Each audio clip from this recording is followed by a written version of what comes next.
Ravi de vous retrouver dans votre émission, comme à l'accoutumée, Ma famille, ma vie. Nous sommes mercredi 12 février 2025 et aujourd'hui, vous allez voir qu'on va se rapprocher de vos assiettes puisque aujourd'hui, donc, dans notre société où l'alimentation est devenue un enjeu majeur de santé publique, il est essentiel de comprendre l'importance de nos choix alimentaires sur notre bien-être.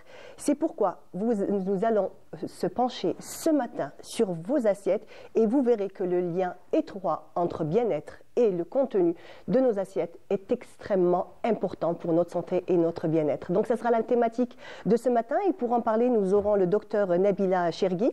Elle sera là avec nous dans la deuxième demi-heure et nous aurons aussi docteur Oumnia Linda. Elle est nutritionniste. Elle nous donnera des conseils précieux pour améliorer notre alimentation, pour avoir une bonne santé. Et bien entendu, vous pouvez nous joindre au 021 23 98 91. Le numéro de téléphone s'affiche en bas de l'écran. Vous pouvez dès à présent nous appeler pour poser des questions ou en même temps peut-être partager une expérience, un régime que vous avez effectué ou si vous avez eu affaire à un nutritionniste, vous allez pouvoir nous dire un petit peu ce qui a changé dans votre vie. Donc voilà, ça sera dans la deuxième partie de l'émission. Et dans la première partie, j'ai le plaisir de recevoir Lina Deramchi, bonjour. Bonjour Mariam. Ravie de te recevoir, comme d'habitude. Ravie aussi. Donc avec toi, tu nous emmènes toujours en voyage. Exactement. Voilà. Aujourd'hui, on va parler donc des anciennes civilisations, surtout donc la nutrition chez les anciennes civilisations. Pourquoi est-ce qu'avant on rencontrait des carences et aujourd'hui, pardon, on rencontrait pas de carences et aujourd'hui si. On en rencontre, très bien. Alors ça sera tout de suite, juste après l'info du jour. Je vais vous parler d'un petit fruit très précieux, juste après le jingle.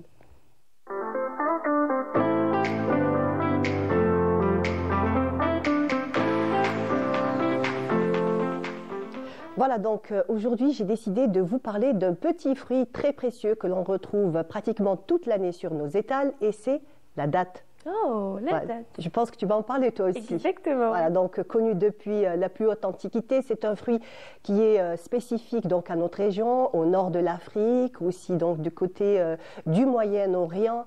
Depuis la nuit des temps, depuis le début de toutes les civilisations, on a découvert que ce fruit était vraiment une bombe nutritive puisqu'il renferme énormément donc de bienfaits, je dirais presque à ne plus compter, puisqu'en fait il y a des vitamines, des oligo-éléments, alors des minéraux aussi, de la fibre, vraiment absolument tout pour pouvoir, on va dire, avoir tous les nutriments nécessaires pour une journée. Absolument. Voilà. Donc, de nos jours, ce qui est bien, Lina, c'est qu'on le retrouve de différentes manières. Parce qu'on sait très bien qu'il y a des gens qui n'aiment pas les dattes. Exactement. Ça m'étonne toujours. Hein. J'ai ma fille qui n'aime pas les dattes et je me dis, comment est-ce que tu fais pour ne pas aimer ce fruit? Donc, voilà. Donc, si on n'aime pas les dattes, il y a d'autres manières de le consommer. On a tiré la sonnette d'alarme à propos du sucre raffiné, ce sucre blanc qui cause des dégâts on va dire, dans le monde entier. Hein. Dans le monde entier, on en souffre. Donc, nous avons, on va dire, un palliatif pour ne pas utiliser ce sucre blanc, puisque de nos jours, on a toutes sortes de produits dérivés de la date. Et ils sont nombreux. Donc, nous avons le miel de date, nous avons le sucre de date, nous avons de la farine de date. Donc, tout ça, tous ces éléments peuvent varier nos plats. On peut le manger de différentes manières, on peut l'incorporer de différentes manières. Et on va dire, ça c'est vraiment bénéfique pour la santé. Bien entendu, à condition, Lina, donc il y a deux petites conditions, c'est que les personnes qui sont en surpoids, étant donné que c'est un fruit qui est très riche donc en sucre, ça sera, on va dire, la portion sera beaucoup diminuée pour ces personnes-là, réduite absolument, et aussi donc pour donc les personnes qui font un régime. Donc ceux qui surveillent leur poids et qui ont un petit régime à respecter, bien entendu, les dates aussi seront peut-être, on va dire, en petite quantité pour eux. Alors, on va donner un petit peu toutes les vitamines. Hein. La liste est très longue, j'en ai pris quelques-uns. Donc, par exemple, pour la vitamine, on a de la vitamine C, de la vitamine E, de la vitamine B2, B3, B5 et une qui est très rare, c'est la vitamine K.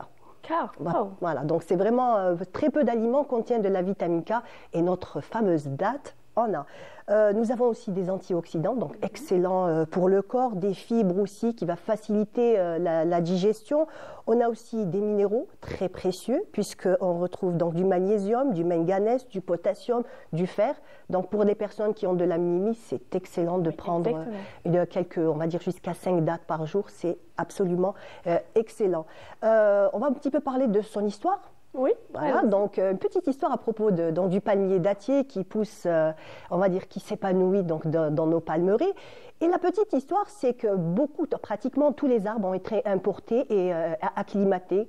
Donc beaucoup d'Asie, aussi d'Amérique latine, et qui se sont acclimatés sur les 5 continents. Le seul petit arbre, on va dire bel arbre, qui est le nôtre, dans l'arbre de vie, le palmier dattier n'a pas réussi à être acclimaté, on va dire, sous d'autres climats. Et Dieu sait qu'on a essayé. Beaucoup de pays ont essayé d'acclimater le palmier dattier.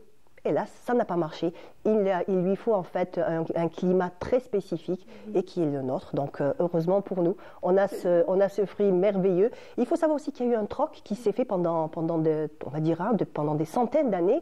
C'était entre le nord, le nord de l'Afrique, qui était riche en figues. Donc les figues sèches étaient troquées contre les dattes. Donc voilà, le sud et le nord avaient cet échange et c'est pour ça que l'alimentation a été équilibrée, je crois. Ah oui, absolument. On parle de dates et on verra plus. Allez, on va faire comme d'habitude. Je vais te passer le relais à toi tout de suite, Lina. Allons-y. Donc, bien-être et vitalité, elle va continuer toujours dans l'alimentation avec Lina.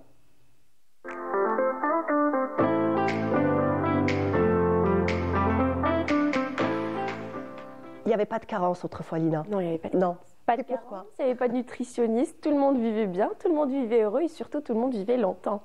Et on se posait la question, nos scientifiques et nos médecins aujourd'hui ont fait plusieurs recherches et ils ont découvert que finalement tout était lié, comme tu disais, à l'assiette. D'accord. Tout est lié à notre assiette, donc la raison pour laquelle aujourd'hui on retrouve énormément de carences, c'est dû à cause des aliments transformés. Donc le fait de transformer nos aliments, également le fait par exemple de manger des aliments qui ne sont pas dans la saison, donc le fait de manger des fruits et des légumes qui ne sont pas saisonniers, le sucre raffiné également. Aussi, oui, qui est vraiment mis en cause. Hein. Absolument. Et donc, c'est dû à tout ça, mais pas que. Je vais également revenir sur ça à la fin, mais avant tout, faisons un petit voyage. Moi, je sais. Elle va nous emmener d'abord en Égypte. Oui. D'accord. Allez.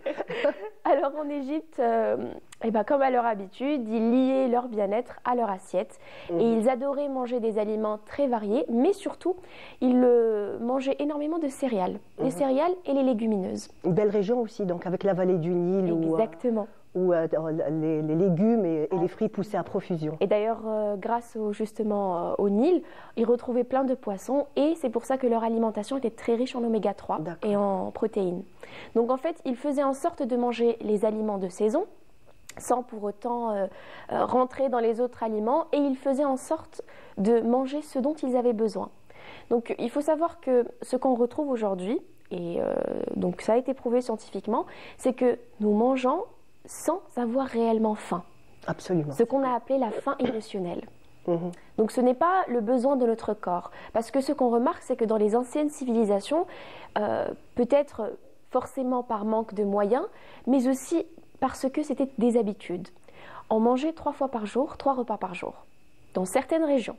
Plus tard, on va voir que d'autres non. Lorsqu'on mangeait ces 3 repas, le corps était équilibré. La nutrition également et les nutriments étaient bien assimilés car ils étaient divisés selon ces repas. Et ce qu'on remarquait, c'est qu'on regroupait toutes les vitamines dont le corps avait besoin.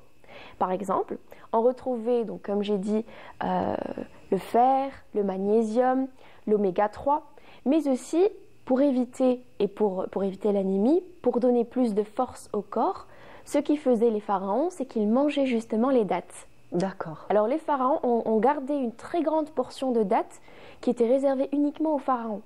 Alors, les autres, par exemple, on va dire les autres personnes, les autres habitants, mangeaient, mais on laissait toujours les plus grandes parts de dattes pour les pharaons, justement pour leur procurer cette vitalité, cette énergie pour qu'ils puissent justement travailler durant la journée. Parce qu'en fait, il existe plusieurs variétés de dattes. Absolument. Certaines beaucoup plus mielleuses que d'autres. Exactement. On peut le voir jusqu'à aujourd'hui. Hein. C'est pour ça qu'il y a une différence de prix. Mais c'est vrai que les plus belles donc, étaient réservées à une certaine caste. Exactement. D'accord. Et ils prenaient également des remèdes qu'aujourd'hui, ils ont été également prouvés scientifiquement.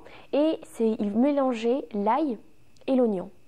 Et le but de mélanger l'ail et l'oignon, c'était justement pour renforcer leur immunité. Alors, tout était bon pour renforcer l'immunité et manger donc tout nutriment qui contenait et qui consistait justement plusieurs vitamines et fer, surtout pour éviter les carences. Ils étaient très assidus avec la nourriture et ce qu'on va retrouver également dans les autres traditions et surtout dans les autres, on va dire, civilisations, voilà, c'est qu'ils mangeaient consciemment, la prise de conscience. Et ça, c'est ce qui a été, on va dire, le point crucial dans notre alimentation aujourd'hui qu'on a perdu malheureusement. On a perdu effectivement, donc ne pas manger en pleine conscience. Exactement. On mange peut-être rapidement, comme on dit, manger sur le pouce ou alors en regardant le téléphone, chose qui se fait, hélas. Et c'est pas bon du tout. Voilà, donc on ne visualise pas la quantité qu'on mange. Ni la quantité. Exactement, ni la quantité, ni la qualité, ni comment est-ce qu'on absorbe ces nutriments. Et il faut savoir que, comme on l'a dit souvent dans l'émission, tout est lié à notre microbiote. Et le fait de manger avec inconscience va justement déstabiliser notre microbiote et nos intestins. Et ce qui va faire qu'en fait, le corps va s'habituer à un certain rythme qui est mauvais. Et donc même l'absorption des nutriments, combien même nous allons manger des choses qui sont riches en vitamines, le corps ne va quand même pas s'en rendre compte, ne va pas être conscient et il ne va pas absorber correctement ces nutriments. D'accord. Donc en fait, ils seront perdus. Même s'ils sont, on va dire, même s'ils sont absorbés, ils ne seront pas assimilés. Exactement. La prise de conscience est essentielle. Le fait de savoir ce que je mange, prendre conscience de la quantité de chaque nutriment qu'il y a dans mon assiette est très très importante. Très bien. Donc, en Grèce ? Oui, on va en Grèce. Allez, très bien. On traverse la Méditerranée. Parfait. Alors en Grèce, c'était un peu plus différent.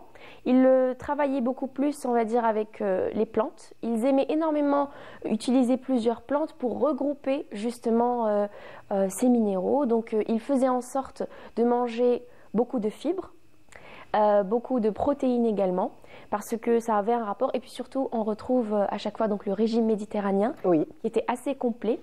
Donc avec eux, on va dire, c'était très riche, comme d'habitude, très riche en philosophie, en prise de conscience, mais aussi dans l'assiette. D'accord. Alors, ils faisaient en sorte de relier, on va dire, l'utile à l'agréable. Donc, ils faisaient en sorte de manger des repas convivial, voilà, avec leur famille qui avait absolument tous les nutriments. D'accord. Voilà. D'accord. Et ensuite, où est-ce qu'on part ? Alors ensuite, on va partir vers notre belle culture, donc arabo-musulmane. Et on retrouve également les dattes. Donc on retrouve les dattes, le miel, on retrouve l'huile d'olive aussi, qui contient voilà, tous les nutriments. La figue sèche aussi. Exactement. Donc c'était vraiment la base de l'alimentation, même pendant des moments où on va dire que les saisons, par exemple, il y a des saisons qui sont bonnes, d'autres qui ne le sont pas, mais ils réussissaient toujours à savoir aussi comment garder les aliments. Il y avait ce savoir. Absolument. Il faisait en sorte justement de bien conserver ces aliments et puis de les manger correctement. Voilà, comme par exemple la tomate qui était séchée, dans beaucoup de régions, il y avait l'ail aussi. Donc l'ail était toujours mélangé à l'huile d'olive et certaines épices. Et en fait, pendant l'hiver, quand le froid est installé, quand il n'y a pas beaucoup de légumes, où il n'y a pas vraiment moyen d'aller chercher, on va dire, tous ces aliments, donc on réussissait à quand même avoir un repas équilibré en mettant tous ces petits éléments à l'intérieur des assiettes. Et surtout dans notre religion, donc dans l'islam, on prenait plus conscience de chaque aliment, de l'importance de chaque aliment. Donc on va dire qu'ils étaient également très conscients. Ils utilisaient également le lait fermenté, qui est l'ancêtre du yaourt, et ils le consommaient. Donc voilà. Raye, belben. Exactement. Absolument. Et nos scientifiques aujourd'hui ont prouvé tout ça. Donc surtout, ils ont prouvé ce qui a un rapport avec le ramadan, donc le jeûne, le fait de jeûner durant le mois sacré, qui a été finalement prouvé scientifiquement et les bienfaits du jeûne. Exactement, absolument. Très bénéfique. Donc pour le métabolisme, mais aussi pour notre immunité, et ce qui était très très bien pour la longévité également de l'être humain. Effectivement, c'est vrai qu'on voyait des personnes très âgées, encore très actives, qui allaient travailler leur jardin, malgré, on va dire, un peu le corps un peu fatigué et courbé. Mais ils étaient en fait, il y a aussi l'activité qui, je pense, qui était un élément très important. Exactement, l'activité physique, parce qu'on sait très très bien qu'avant, à part l'agriculture, les gens étaient plus concentrés justement sur travailler les terres. Vivre au rythme des saisons et travailler jusqu'à la fin de leur vie pratiquement. Absolument. Donc l'activité physique était présente, on va dire la prise de conscience était présente, les bons aliments étaient présents, surtout les aliments saisonniers, et c'est comme ça qu'ils faisaient en sorte de maintenir leur longévité et une vie, on va dire, riche en vitamines. Et en même temps, ils avaient la connaissance de toute la biodiversité qui les entourait. Exactement. Ils connaissaient, on va dire, toutes les plantes avec chaque vertu qu'elles avaient. C'était vraiment des encyclopédies. Surtout en Inde et en Chine. En Inde et en Chine, ils ont lié cela donc à l'énergie vitale de la personne. Pas que donc pas que son assiette, ce qu'il doit manger, mais plutôt ce dont il a besoin. Donc chez eux, la médecine chinoise et la médecine indienne nous ont montré que le fait de savoir ce qui nous correspond était très important. Par exemple, certaines personnes, selon la médecine indienne, peuvent manger de la nourriture chaude, tandis que d'autres devaient manger de la nourriture un peu plus froide ou tiède. D'accord. Et le fait de savoir justement comment manger ces nutriments était très important. Très bien, donc c'est pour ça que je disais que déjà ils avaient cette science, cette connaissance. Exactement. Juste aussi pour ajouter une information à propos des dates, on sait très bien que pour toutes les femmes qui sont enceintes, on préconise toujours à la fin de la grossesse, donc les dernières semaines, de beaucoup manger des dates. Pourquoi? Parce qu'en fait, on va dire ce qui la compose, ce sont des éléments qui vont aider et diminuer la douleur, diminuer la douleur donc de l'accouchement. C'est pour ça qu'on demandait aux femmes toujours de prendre beaucoup de dates. Oui. Voilà. Et en même temps, pour faire le rapport en fer, donc avoir, on va dire, une portion de fer supplémentaire, de façon aussi même à diminuer les saignements pendant l'accouchement. Exactement. Voilà, tout simplement. Oui. Donc revenir aux origines, surtout ne jamais oublier d'où on vient. Exactement. Très bien. Merci beaucoup, Lina. Alors, merci à toi. Merci. Voilà, j'espère que toutes les informations de Lina vous ont apporté beaucoup. Je vous dis, on se retrouve quand, lundi prochain? Lundi prochain. Inch'Allah, très bien. Quant à nous, l'émission continue. Nous reviendrons donc tout de suite avec nos deux invités après ces images.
je le fais. Voilà, de retour sur notre plateau, nous allons parler d'alimentation et des carences qui peuvent donc causer énormément de dégâts sur notre corps. Et j'ai le plaisir de recevoir donc Dr Nabila Chergui. Bonjour, bienvenue. Bonjour Myriam. Merci. Je remercie encore une fois Canal Algérie de m'avoir invitée. Et c'est un honneur et c'est un immense plaisir de partager des moments pour informer et améliorer la santé publique. En tout cas, merci d'être là et de répondre toujours présente donc, à nos demandes. Merci beaucoup. Et j'ai le plaisir de recevoir donc Dr Linda Oumnia. Bonjour. Bonjour Marie. Vous êtes nutritionniste? Médecin nutritionniste, voilà. Oui. Médecin généraliste à la base et après j'ai fait une spécialisation en nutrition. En nutrition. Merci de l'invitation aussi. Merci à vous. Donc les carences sont nombreuses. Juste avant de commencer, donc vous pouvez nous appeler au 021 23 98 91 si vous avez des questions à poser à nos spécialistes. Elles sont là pour vous répondre. Donc nous allons parler des carences. Quelles sont les carences que l'on retrouve le plus souvent? Il y a plusieurs carences, mais principalement ce qu'on rencontre chez nous en médecine générale, c'est les carences en fer et les carences en vitamine D. C'est les plus fréquentes. Les autres sont moins fréquents, comme les carences en magnésium, en acide folique, les carences en zinc, les carences en calcium. Donc c'est moins fréquent pour les autres carences. Mais essentiellement, c'est les carences en fer et les vitamines qui sont les plus souvent rencontrées. D'accord. Donc tout à l'heure, vous me disiez qu'à peu près 25% de la population mondiale est touchée par la carence en fer. Hein. Je précise bien la carence en fer. Ensuite, comme disait le docteur, effectivement, les carences les plus fréquentes, c'est la vitamine D aussi. Surtout dans des régions où il n'y a pas beaucoup de soleil. Dieu merci, nous, on a beaucoup de soleil, mais les gens s'exposent de moins en moins, les femmes en tous les cas, et les carences ferriprives, hein, donc les carences ferriprives, donc en fer, qui sont les femmes différentes. Sont plus touchées. Oui, les femmes plus souvent par rapport aux menstruations, par rapport à la ménopause, par rapport aussi, il y a des personnes qui ne mangent pas assez bien, et les adolescents et les jeunes enfants, c'est surtout cette transition économique où il y a beaucoup d'alimentation transformée, il y a beaucoup de fast-food. Donc, ils mangent moins bien, moins sainement qu'avant. Donc, c'est pour ça qu'il y a beaucoup plus de carences en fer. Et il y a aussi d'autres causes. Hein. Il y a d'autres interactions, etc., alimentaires qui font que l'absorption, ou d'autres maladies qui font que l'absorption en fer est ralentie et mal faite. Donc, effectivement, la carence en fer et la vitamine D aussi, qui est quand même une vitamine très, très importante pour le métabolisme du corps humain. D'accord. Donc, quand, par exemple, un patient vient vous voir, quels sont les symptômes apparents, les plus fréquents? Généralement, le symptôme qui amène le malade à consulter, c'est une asthénie. Et quand on est devant une asthénie, on est obligé de demander d'autres signes à rechercher pour nous orienter. Qu'est-ce que vous voulez dire par asthénie? Asthénie, c'est une fatigue. Il est tout le temps fatigué, le patient, il dort mais il se réveille fatigué, il n'arrive pas à retrouver ses forces. Donc il vous dit je suis tout le temps fatigué, la journée, le matin au réveil, je suis tout le temps fatigué. Donc la fatigue, c'est un symptôme qui est commun à plusieurs carences. Donc, pour cela, on doit essayer d'interroger le malade, un interrogatoire minutieux pour essayer de nous orienter.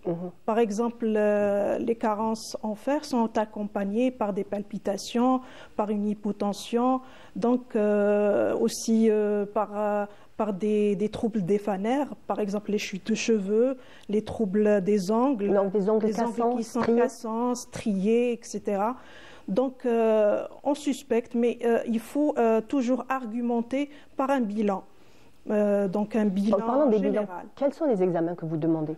Généralement, on demande un bilan général parce que les carences sont nombreuses.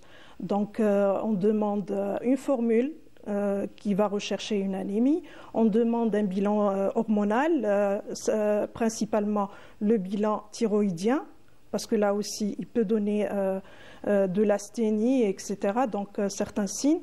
On demande aussi un bilan hépatique, un bilan rénal, parce qu'une insuffisance rénale peut aussi donner un problème sur le plan anémie. Donc, en fait, la vitamine D aussi, un bilan lipidique, tout peut donner, c'est-à-dire des symptômes de fatigue. Donc, on est obligé de donner un bilan complet. D'accord, très bien. Donc, on ne peut pas aller voir un nutritionniste sans avoir un bilan au préalable. Un médecin nutritionniste, si, puisque c'est oui. Enfin, quand c'est un médecin nutritionniste, absolument. Absolument, qui va lui donner le bilan. Donc, moi, je fais aucun rééquilibrage alimentaire, même si la personne est en bonne santé, sans avoir un bilan préalable complet. Et je rajouterai, parfois, quand on fait une FNS, parfois on ne trouve pas de signes d'anémie, mais quand on cherche dans les réserves, c'est-à-dire le fer sérique et la ferritinémie, parfois on retrouve les réserves. Parfois il y a des patients qui grignotent leurs réserves avant d'aller sur une anémie périphérique. Donc on va aller en beaucoup plus approfondi, comme disait le docteur, à avoir un bilan complet. C'est une fatigue est un signe, ça peut être tout et n'importe quoi. Donc un problème hépatique ou un problème rénal ou un problème juste une petite anémie. Et parfois on est sur le bassin méditerranéen, donc il y a ce qu'on appelle des hémoglobinopathies. Il y a des bêta-thalassémies qui sont mineures et qui cachent parfois des petites anémies qui sont récurrentes et qui restent parfois toute la vie. Et la personne, il y a des gens qui ne font pas de bilan, mais à un moment donné, l'anémie est tellement importante, la fatigue est tellement importante, ça ne s'appelle même pas une fatigue, comme dit le docteur, c'est une asthénie. Donc l'asthénie, c'est plus qu'une fatigue, c'est une fatigue très importante où le patient n'arrive même pas à faire des choses du quotidien, à jouer avec leurs enfants. Donc là, c'est vrai qu'en approfondissant le bilan sanguin sur des voies un peu plus, pas des voies réglementaires, c'est-à-dire pas des voies courantes comme une formule, en allant un peu plus loin, on retrouve certains problèmes qui sont cachés, ou bien des malabsorptions aussi, pour ce qui est du fer, une maladie cœliaque par exemple mal connue, un enfant qui ne grandit pas, qui fait une anémie, un retard de croissance, on pense aussi à faire une formule et aller un peu plus approfondie, peut-être une fibroscopie avec une biopsie pour essayer de détecter peut-être une maladie cœliaque ou une maladie de malabsorption métabolique en général, ou des filles aussi qui saignent beaucoup, qui ont des règles abondantes, des menstruations abondantes, mais qui n'en parlent pas plus que ça. Et à la fin, on se retrouve avec une anémie ferriprive. Donc il y a plein de signes, il y a plein de causes, et vraiment c'est un panel très très important où il faut vraiment s'orienter au fur et à mesure, comme dit le docteur, jusqu'à ce qu'on trouve la cause exacte de cette fatigue qui pourrait être une carence ou plusieurs carences. D'accord.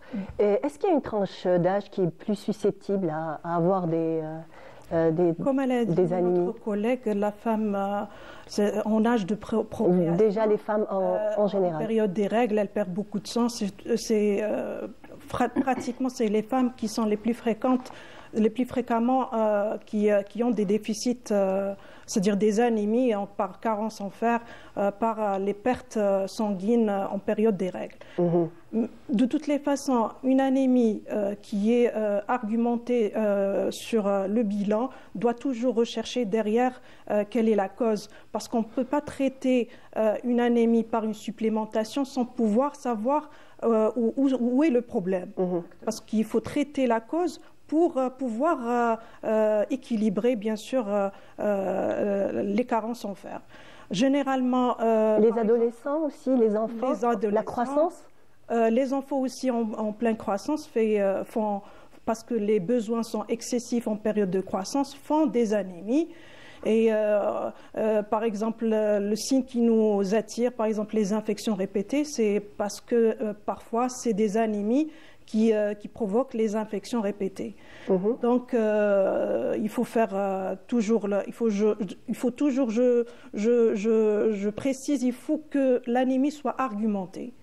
Et le fer sérique doit aussi être dosé, et la ferritinémie aussi doit être dosée pour savoir s'il y a le manque. Même s'il n'y a pas l'anémie, il y a, comme elle a dit, il y a le déficit, la ferritine qui est diminuée sans anémie. Et il faut la corriger. Et il faut la corriger quand même, parce que là aussi, elle peut donner des signes. Donc la ferritine, c'est la réserve de fer qu'on a dans le corps. C'est la réserve, exactement. Oui. Très bien. Donc elle peut être accompagnée par une anémie, comme elle peut ne pas être accompagnée par une anémie. D'accord. Mais il faut quand même la corriger, parce qu'elle peut donner des signes aussi. Quels signes elle pourrait donner?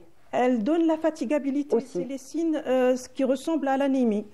Donc c'est une asthénie, etc. D'accord, très bien. Des troubles cardiovasculaires, des tachycardies, des malaises. On fait une FNS, on ne trouve rien. Après, quand on va surtout sur... Des vertiges? Est-ce que les vertiges au lever, par exemple, quand on est en position assise? Parce que les jeunes, par exemple, une adolescente, elle a des règles abondantes, elle mange beaucoup dehors, mange beaucoup de fast-food, donc il n'y a pas d'équilibre alimentaire. Et on peut avoir des carences au niveau de la réserve déjà en fer.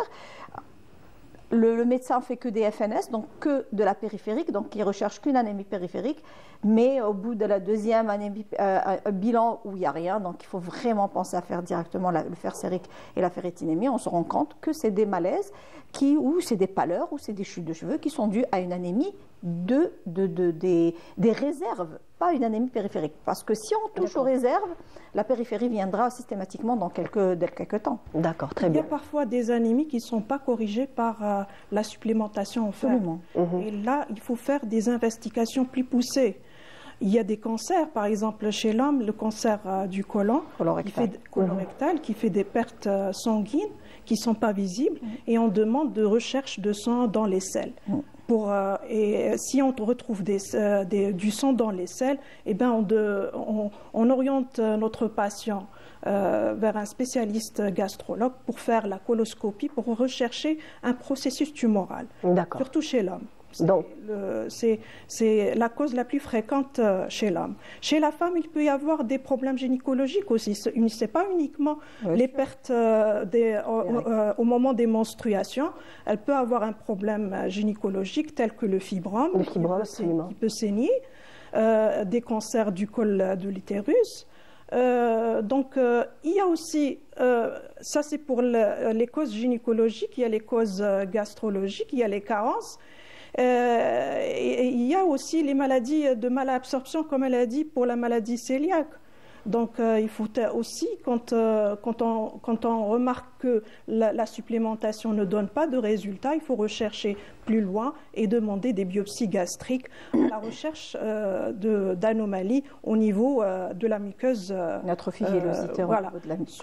Soit la maladie cœliaque ou la maladie de Biermer, qui est une maladie auto-immune aussi, qui ne permet pas l'absorption de la vitamine B12, parce qu'il y a la production des anticorps anti-facteurs intrinsèques qui ne permet pas l'absorption de la vitamine B12. Et là, on sera obligé par donner aux patients une supplémentation en vitamine D à vie parce que la biopsie retrouve une atrophie. De la vitamine B12? Oui. D'accord. C'est un traitement qui doit être à vie pour la maladie de Biermer. Très bien. Donc, vous pouvez nous appeler, je vous rappelle le numéro de téléphone 021 23 98 91 si vous avez des questions à poser à nos spécialistes ou peut-être même un témoignage si vous avez souffert de carence. Donc, vous pouvez nous appeler pour témoigner. On revient donc aux adolescents. La croissance aussi est un facteur qui pourrait, bien entendu, si la nutrition est, on va dire, déséquilibrée. Elle est déséquilibrée. Oui, l'adolescent et l'enfant est en pleine croissance, donc il a les besoins en vitamines est beaucoup plus important que peut-être un adulte jeune ou un adulte en bonne santé en tous les cas. Donc quand la croissance est terminée, on n'a pas les mêmes besoins. Voilà. Oui, on n'a pas les mêmes besoins, évidemment, dans tous les cas. Mais pendant la croissance, donc l'adolescent, il y a tellement de choses autour de lui qui fait qu'il dort mal. Les adolescents maintenant ne dorment pas beaucoup. Oui. Ils mangent n'importe quoi, ils mangent beaucoup dehors, ils ne s'alimentent pas correctement et malheureusement encore on voit que les enfants actuellement ne mangent pas beaucoup de légumes, sont très sélects dans leur alimentation. C'est de plus en plus compliqué de leur faire manger des légumes. C'est très très compliqué, franchement très compliqué. Ce qui fait que les carences, pas qu'en fer, donc il y a des carences en zinc, en magnésium, il y a des crampes, il y a des fatigues musculaires, il y a vraiment des adolescents qui souffrent beaucoup de carences. Et quand on fait l'interrogatoire, oui, mais il ne mange pas ça, il ne mange pas ça, il ne mange pas ça. Et là, ça pose problème. Donc, de toute façon, ça commence très tôt. Ça commence très tôt. Quand les parents ne mangent pas tout, les enfants en général ne mangent pas tout. C'est vrai. Et quand la diversification de l'enfant, du petit nourrisson se fait mal, et l'enfant termine par très très mal manger à l'âge adulte. Et il y a aussi les parents qui supplémentent, qui arrivent en retard et qui supplémentent toujours par des frites et des pâtes. Et donc, du coup, ils se retrouvent à une très mauvaise alimentation. La vitamine D aussi est un problème. Donc, vous savez, la vitamine D est une vitamine qui est très importante pour la croissance et très importante. C'est pour ça que dès le jeune âge, on supplémente la vitamine D. Mais on oublie beaucoup de rajouter de la vitamine D, de supplémenter les jeunes adolescents. Les jeunes adolescents, c'est vrai. Qui, en général, mangent mal. Pour moi, ça devrait être vraiment, après évidemment un bilan où on retrouve une carence, ça doit être systématique. Faire des petites cures comme ça de vitamine D, évidemment, après avoir fait un bilan, c'est très important pour la bonne croissance des enfants. Et aussi, évidemment, le fer, le magnésium, le stress aussi, le stress des examens. Donc, le stress des examens, donc il y a une sécrétion au niveau des surrénales de cortisone. Ce cortisone provoque une inflammation. C'est un cercle vicieux, là. Le corps humain est lié par plein de connexions qui font qu'à un moment donné, avec cette inflammation, on absorbe moins, on a des problèmes digestifs, on a une mauvaise absorption de certaines vitamines et beaucoup de vitamines. Non seulement il y a une mauvaise absorption, mais en plus on a un manque de prise alimentaire par rapport à ces vitamines. Donc le tout fait que vraiment, à un moment donné, il faut vraiment écouter son corps, écouter l'enfant qui dit à maman j'ai des crampes, j'ai mal à tête, je suis fatiguée, j'arrive pas à digérer, j'ai envie de vomir. Il y a plein de petits signes comme ça qu'il faut écouter et qui nous orientent vers une éventuelle carence ou des carences. Parce que par exemple l'oméga 3, si l'enfant ne mange pas correctement, ne mange pas des fruits secs, ne mange pas beaucoup de poissons, il y en a qui sont hermétiques à manger du poisson, et tout ça c'est des oméga 3 et les oméga 3 sont très importants pour les concentrations. Donc, ils vont manquer de concentration, ils vont aller à l'école, ils vont dormir. En plus de ça, le manque de sommeil transforme complètement leur métabolisme.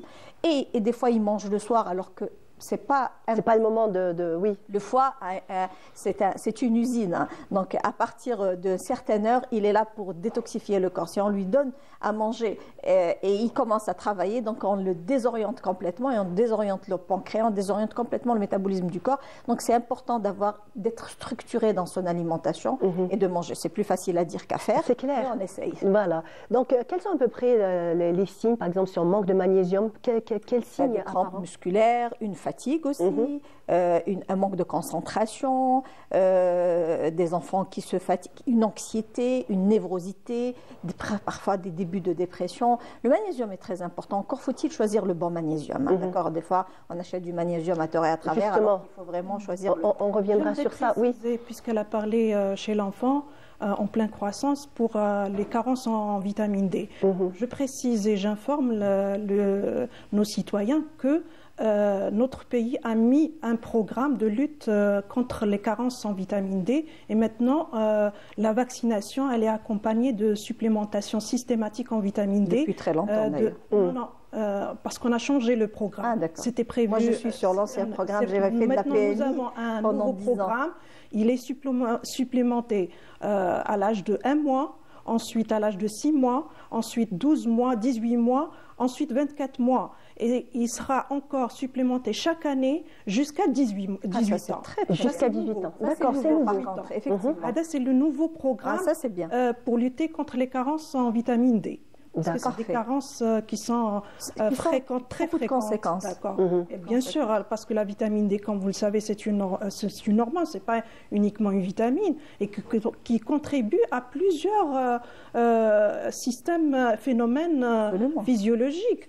Même pour les maladies cardiovasculaires, la vitamine protège contre les maladies cardiovasculaires, notamment l'HTA, les maladies de l'athérosclérose, les insuffisances cardiaques et tout. Donc elle a un rôle primordial dans le métabolisme. Contribution dans plusieurs phénomènes.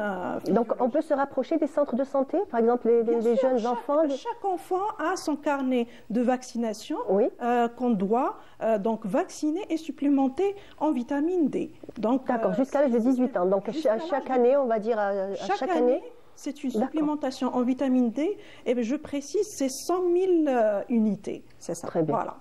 Ça, c'est important. Oui, c'est très important. Donc, c'est l'immunité aussi. Hein. Vous vous rappelez, à l'époque du Covid, dès que la personne, avant de faire du Covid, ah oui, c'est la vitamine D, il y avait un engouement sur les compléments alimentaires. Oui. C'était vitamine D et zinc. Effectivement, c'est deux vitamines qui sont importantes pour le maintien d'une bonne immunité, pour justement, ce programme est excellent, moi j'adore ce programme, je trouve que c'est tellement important parce qu'on oublie beaucoup la supplémentation du jeune enfant et de l'adolescent en vitamine D, et là, ça permet d'avoir une meilleure immunité, et l'immunité égale moins de grippe, qui est une grippe très importante. Justement, la vulnérabilité aux infections est aussi importante par rapport à la vitamine D. Surtout vis-à-vis des enfants. Il y a d'autres carences, de plus carences en magnésium, il y a les carences en iode. Et comme vous le savez, notre pays le moyen faible de carence en iode. Notre pays a mis c'est-à-dire une stratégie de lutte contre les carences en iode. Il y a des années, la population souffrait beaucoup de goitre, etc.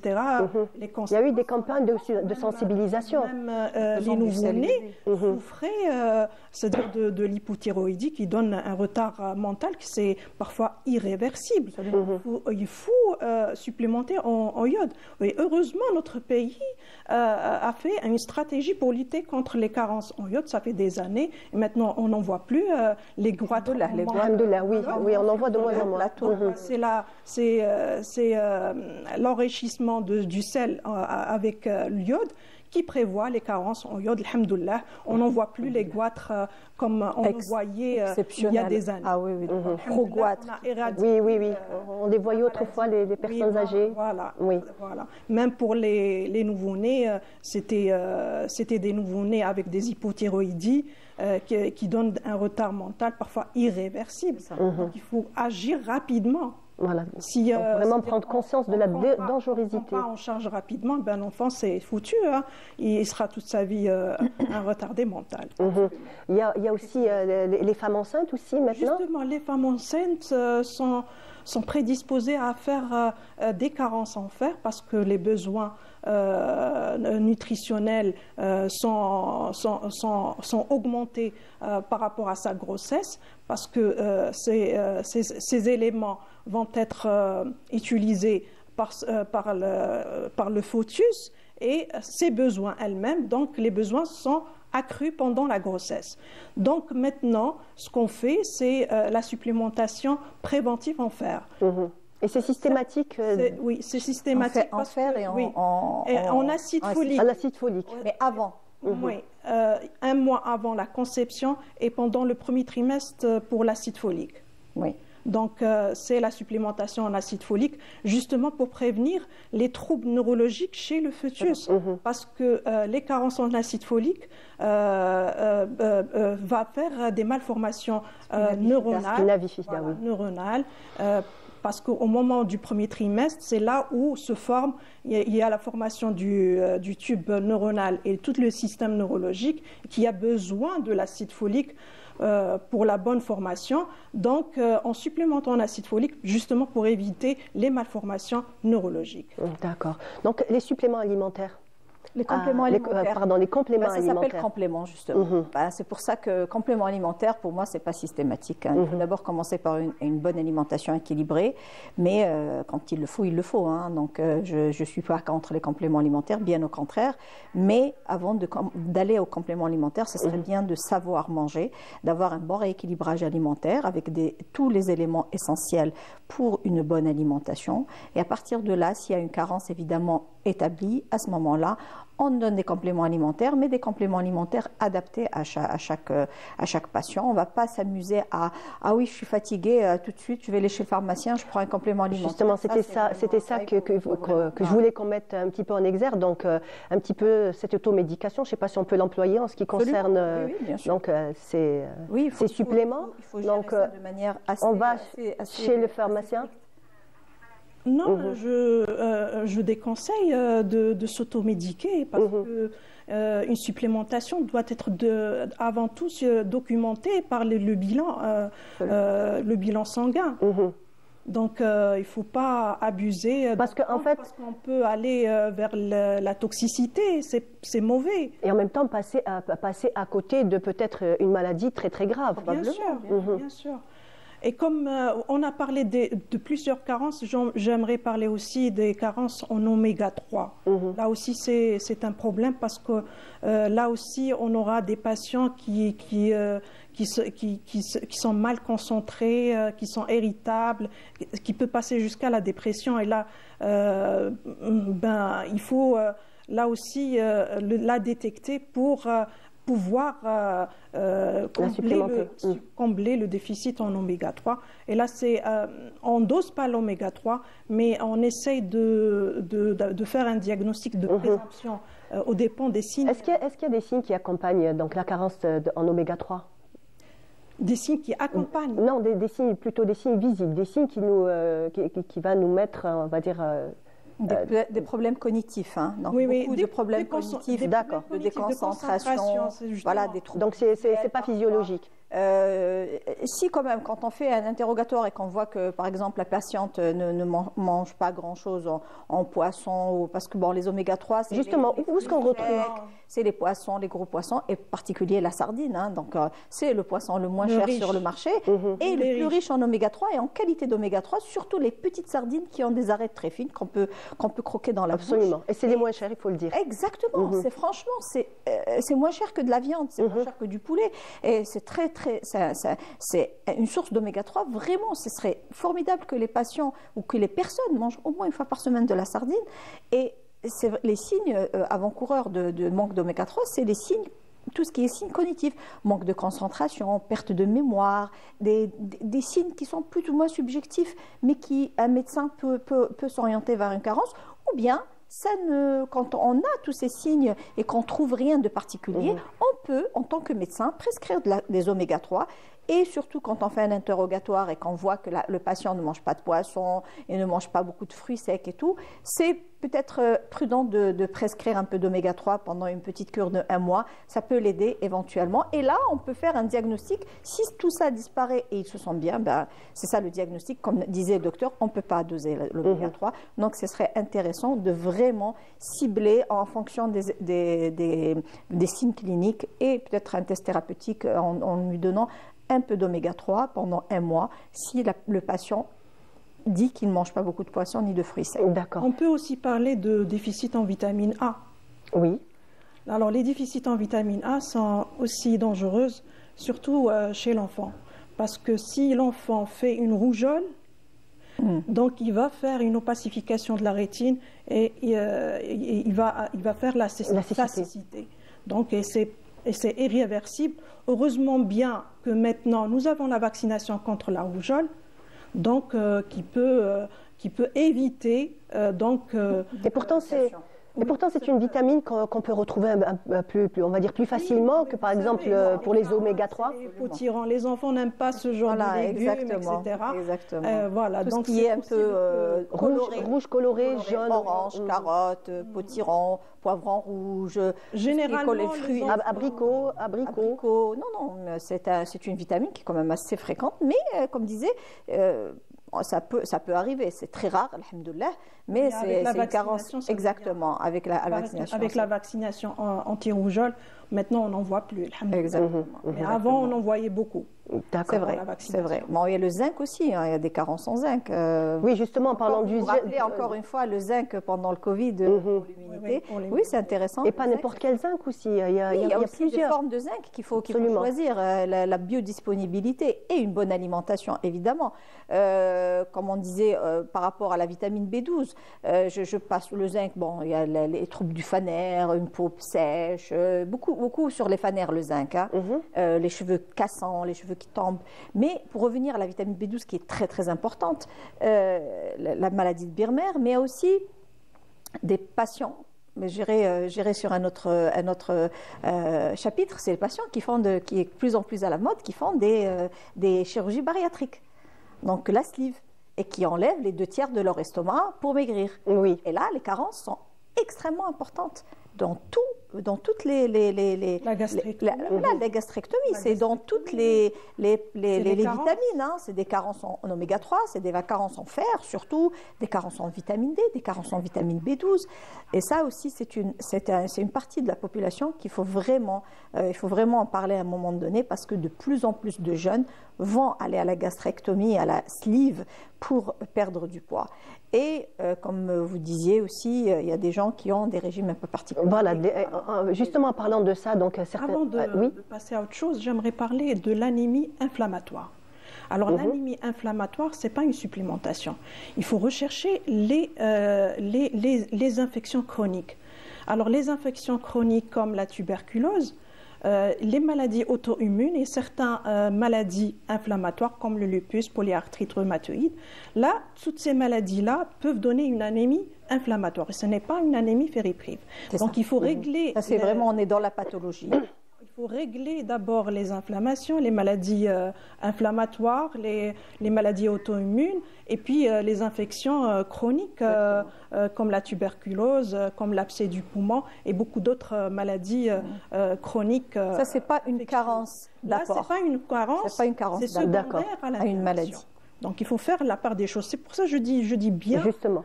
Il faut que le patient, c'est-à-dire ne fait pas l'automédication seul. Il faut qu'il consulte d'abord, et je précise d'abord chez le médecin généraliste, pour qu'il puisse d'abord lancer un bilan et orienter le patient vers quelle discipline, plutôt quel spécialiste, ça dépend, c'est cas par cas. D'accord ? Donc, le mieux pour notre patient est de consulter et de s'approcher aux structures. Voilà. Merci de mettre l'accent sur ça, donc sur l'importance du médecin généraliste, du médecin de famille, donc ne pas aller vers l'automédication ou directement vers un spécialiste de sa propre initiative. Donc c'est absolument à ne pas faire. Donc on va dire garder un petit peu cette logique, cette façon de faire, cette hiérarchie, absolument. Absolument. Donc, pour revenir un petit peu aux régimes qui sont très très à la mode de nos jours, on a toutes sortes de régimes, le régime crétois, le jeûne intermittent, même les végétariens. Les végétariens, justement, il y a aussi les véganes. C'est encore pire. Encore. Donc, voilà, qu'est-ce qu'on peut dire sur tous ces régimes? Les régimes, encore une fois, il faut aller vers un spécialiste, aussi bien sur l'intermittent, qui n'est pas un régime de lui-même. L'intermittent, c'est juste manger pendant une partie de la journée et jeûner après. C'est pas plus mauvais, hein. C'est pas quelque chose qui va, si pendant la phase alimentaire, très à la mode, pendant la phase alimentaire on mange correctement et équilibré, il n'y a pas de raison de faire une carence. Si on a tout, on a les légumes, on a les protéines, on a les céréales, on a les légumineuses, on a toutes les vitamines pendant cette phase de 8 heures, en général c'est 8-16 heures, on mange bien, il n'y a aucune raison. Donc pour le jeûne intermittent, sans pour autant avoir des carences. Absolument. Donc pas besoin d'avoir un suivi. Il y a des gens qui travaillent, qui n'arrivent pas à s'alimenter à midi. Moi, je propose le jeûne intermittent, ça les arrange parce qu'ils commencent à manger. Voilà, il y a des phases où ils mangent bien, mais à condition qu'ils mangent bien. Là, je pense si la personne est en bonne santé, encore une fois, c'est des régimes intermittents qui sont adaptés à des personnes en bonne santé. Mais c'est pas pour un diabétique ou enfin. D'accord, quelqu'un qui a une pathologie. Pour un patient qui a des besoins spécifiques. Donc, personne en bonne santé, un jeune adulte qui veut faire un intermittent, et ça l'arrange parce qu'au travail, il n'a pas la possibilité de manger et il mange correctement. À la maison, voilà. Après, un repas équilibré. Ce qui est autre régime, cétogène, ça c'est très spécifique. Qu'est-ce qu'un régime cétogène? Juste pour expliquer aux téléspectateurs. C'est des régimes où on enlève tous les glucides, etc. Initialement, c'était des régimes pour des maladies particulières. D'accord. Donc, c'était des maladies où on a fait ces régimes. Il s'avère que le patient perdait du poids. Et puis, ça devient à la mode sur les réseaux sociaux. Je ne suis pas très fan de tout ça, sauf dans des situations encore très particulière où on peut le donner. Après, il y a des gens qui font des régimes un peu superflus, des régimes aux œufs, où ils mangent que des œufs. Que de la protéine, oui. Ça, c'est des régimes stricts, c'est des régimes qui ne sont pas adaptés à une alimentation normale, et ça, c'est complètement à bannir. Je déteste le mot régime. Il faut juste manger équilibré, avoir une alimentation méditerranéenne de notre région, avoir tout ce qu'il faut, de bonnes huiles, l'huile d'olive, les bonnes protéines avec du poisson. On a tout ce qu'il faut. On a des légumes colorés, on a du soleil, on a tout. On a la mer. on peut manger très équilibré dans notre pays et manger avec toutes les vitamines qu'il faut. Il n'y a aucun problème. Après, on revient au régime un peu plus strict, les végétariens et les véganes. Les végétariens, ils mangent tout. Ils ne mangent pas tout ce qui est animal, mais ils mangent quand même les œufs et les fromages et le lait. Les véganes, c'est pire. Ils ne mangent pas du tout tout ce qui est animal. Ni les œufs, ni les fromages, ni le lait. Ni le beurre. Ni le beurre. Tout ce qui est... d'origine animale. Animale, et même encore plus, il y en a qui vont un peu plus loin, ils ne mettent même pas de vêtements en cuir ou pas des chaussures en cuir. Voilà, c'est vraiment, ils arrivent ça à l'extrême. Voilà, ça c'est l'extrême. L'extrême. Oui. Ces gens-là auront des carences, c'est clair. Et ils le savent. Hein. Donc la vitamine B12, par exemple, le seul apport en vitamine B12, c'est l'animal. Donc il n'y a pas de vitamine B12 dans les végétaux. Donc c'est une supplémentation en vitamine B12 à vie, comme le birmer. D'accord. Il y a les protéines. Et c'est vrai qu'ils prennent des protéines végétales, mais ils sont moins biodisponibles que les protéines animales. Et encore, il faut leur ajouter un peu de vitamine C pour transporter le fer, c'est le meilleur transporteur. Éviter le thé, éviter le café, parce qu'ils concurrencent les récepteurs de fer au niveau des récepteurs, etc. Mais ça reste des gens qui font certainement des carences, parce que, par exemple, l'oméga 3 aussi. L'oméga 3, c'est vrai qu'on a un peu au niveau des fruits secs, des noix, etc. Mais il faut en manger. Ils sont moins biodisponibles aussi que le poisson et que la sardine ou que le poisson en général. Et donc là aussi, il faut vraiment prendre... Manger des quantités. Il faut savoir que c'est gras aussi. Il faut savoir comment on les prend. Il faut savoir que c'est gras, mais c'est du bon gras. Mais c'est des gens qui ont souvent de très grosses carences en beaucoup d'autres vitamines. Donc il faut vraiment... C'est des catégories qui n'existent pas beaucoup en Algérie. On a plus de végétariens et de flexitariens. C'est quoi flexitariien? Moi, personnellement, je le suis. C'est de manger beaucoup sans viande, sans protéines, et manger 1 à 2 fois par semaine des protéines. D'accord. Oh, c'est par goût, moi, c'est pas par... mais en fur et à mesure de ma vie, je commence à éliminer de plus en plus surtout les viandes rouges qui sont très, très pro-inflammatoires. Ça, vraiment, c'est important de parler de l'inflammation. Les viandes rouges, le gluten, le lait. Moi, je travaille beaucoup sur l'alimentation anti-inflammatoire. Les viandes rouges, le gluten, le lait. Évidemment, l'as des as, le sucre. Ah oui, bien sûr. Très inflammatoires et ils contribuent à entretenir beaucoup de maladies inflammatoires, du cancer jusqu'au diabète, jusqu'à l'hypertension ou jusqu'à l'anémie inflammatoire. Et en travaillant sur une alimentation anti-inflammatoire qui est très simple, et c'est bien de... Déjà, par rapport à un cancer, ça ralentit la progression, ça améliore la rémission et je ne dirais pas que ça guérit, mais ça aide éventuellement à une bonne guérison. Donc, c'est important de travailler sur une alimentation anti-inflammatoire et diminuer. Et flexitarien, c'est ça. C'est de manger des protéines 1 à 2 fois par semaine ou 3 fois par semaine. Et le reste, c'est de manger... Un petit peu comme le régime crétois. Un peu. À peu près, oui. Là, au régime crétois, les viandes ne sont pas très présentes. Ils sont présentes 1 à 2 fois par semaine.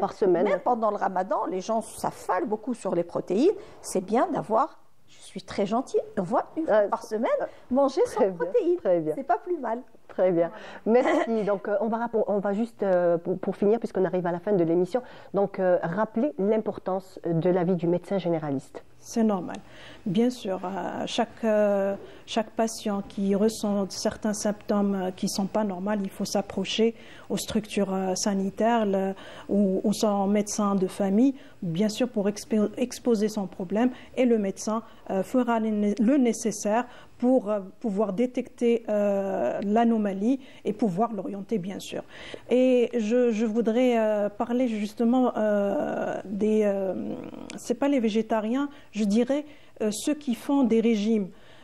Parfois, c'est des régimes draconiens.